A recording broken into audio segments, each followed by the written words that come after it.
Eto na nga mga chong, marami tayong basketball updates. LA Tenorio, binulgar ang problema ng Barangay Ginebra.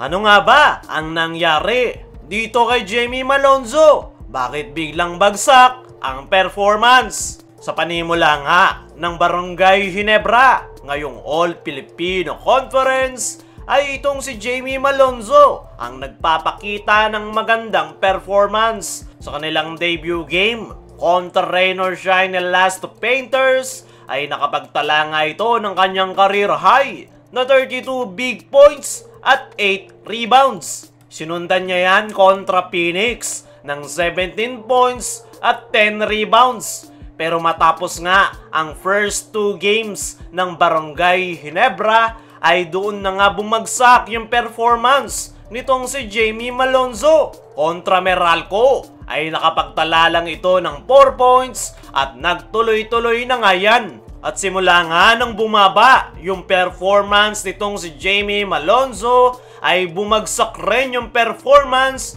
ng Barangay Ginebra. At ang nakikita nga nating dahilan kung bakit bumagsak rin yung performance ng Barangay Ginebra ay dahil kay Jamie Malonzo nakasentro ang opensa ng kanilang koponan. Si Jamie Malonzo nga yung pumalit sa pwestong iniwanan ni Justin Brownlee na maasahan sa opensa. Nagawa naman niya ni Malonzo sa first 2 games ng Ginebra, pero hindi nga naging consistent at tuloy-tuloy yung pagbagsak ng kanyang laro. At yan nga yung isa sa nakikita nating dahilan kung bakit bagsak yung performance ng Ginebra ngayong All-Filipino Conference. Pero ano nga ba ang dahilan kung bakit bumagsak ang performance nitong si Jamie Malonzo? Ayon nga sa mga source, ay possible raw na pressure ang nararamdaman nitong si Jamie Malonzo. Dahil ito nga yung kauna-unahang pagkakataon na binigyan siya ng malaking role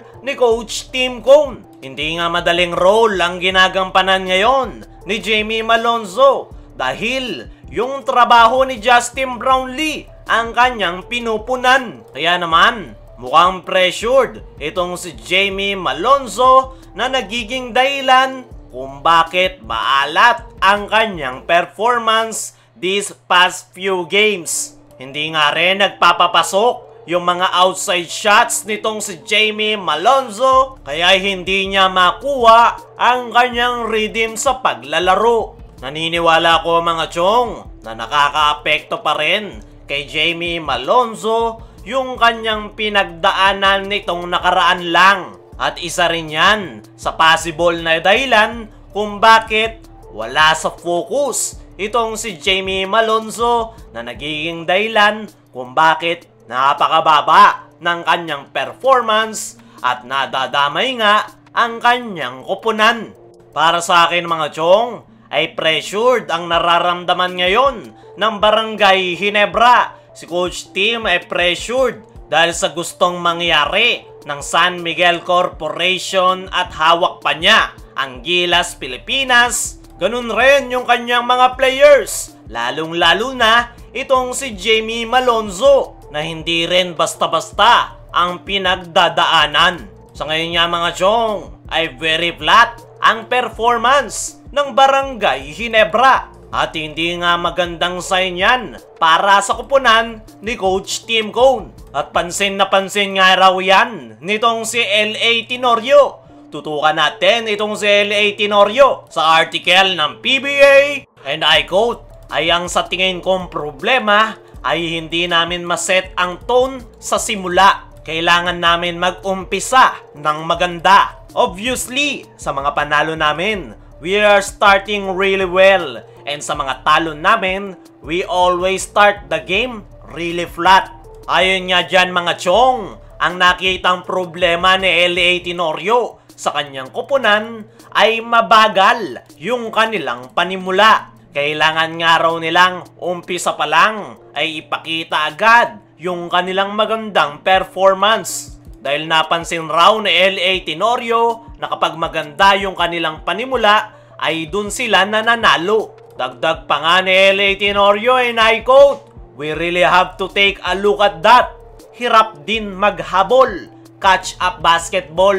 Ayon nga dyan mga chong, ayan daw ang kanilang pagtutuunan ng pansin sa kanilang team practice dahil hirap nga daw silang maghabol. Sa nakalipas nga na laro ng Barangay Ginebra kontra Terra Firma ay naitala ni LA Tenorio ang kanyang pinakamagandang performance matapos itong magbalik sa basketball kung saan nakapagtala nga ito ng double-digit output na 11 points. Pero nasayang nga ang lahat ng yan matapos silang talunin ng Terra Firma Jeep.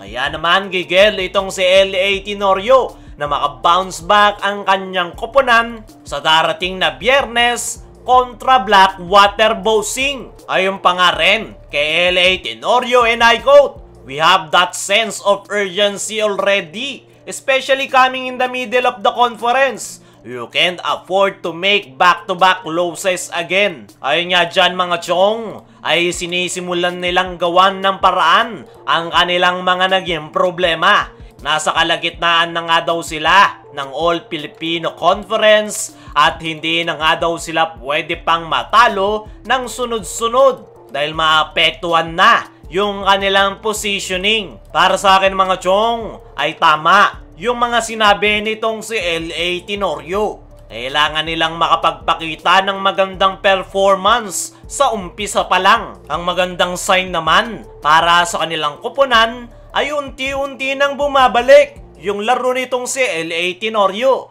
At yan nga yung kailangan na kailangan ng kanyang koponan.